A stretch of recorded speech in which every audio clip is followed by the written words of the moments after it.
Good.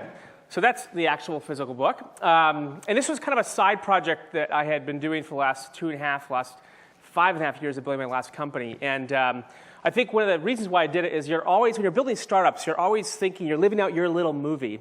And you're always thinking about all the other movies you could watch out there from the experiences that people have in building companies. You want to know what's the difference, and what is it about your experience that is similar or different than anybody else. And so as I was going out and on the road, which was all the time, I started sitting down one-on-one with about 40-plus entrepreneurs, and I asked them basically two burning questions.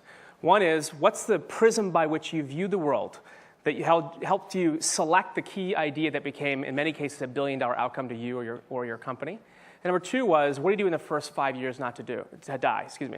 And so many people you're about to see are kind of the Brad Pitts of the startup world. I consider myself more like a Steve Buscemi career actor in the whole thing, but it's a lot of fun, and it's been reviewed quite well. So there's a delay in the clicker here, so I'm learning how to adjust this. So Brian reviewed it and loved it. Andreessen called it a one-inch punch, and the content is basically 45-page vignettes on all of this learning. So quickly, there's a lot of stuff in this you may think is obvious, and that's perfectly fine. There is no part of this that's proprietary, but it's really about curating the answer, and so hopefully you enjoy it. A little bit of my background. I have 3 little kids, Jack, Steve, and Lucas. I look for excuses to put them up there. I've had 4 companies and 4 exits over the last 15 years of various sizes, and had a lot of fun building that. Also, on the side, my kind of side hobby is to write books. And so I've had 2 book series, one called Intellectual Devotional, the other one called the Startup Playbook, and I do about 10 deals a year in New York, investing in early stage companies. Served on the board of Smithsonian, a couple other places like Acumen Fund and Endeavor. So if you're interested in those things, I'm very passionate about them. I'd love to talk to you about them.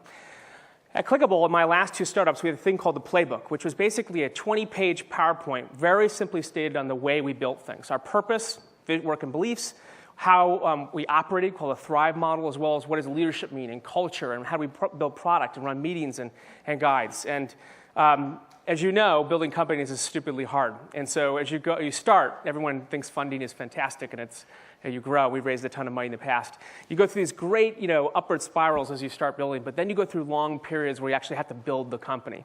You go from 5 problems to 100 overnight. And that's the long period of what we call the dips, very similar to Seth Godin's story. It's grinding failure moments. And on the way out of that, that's when the business starts to scale, which is really exciting.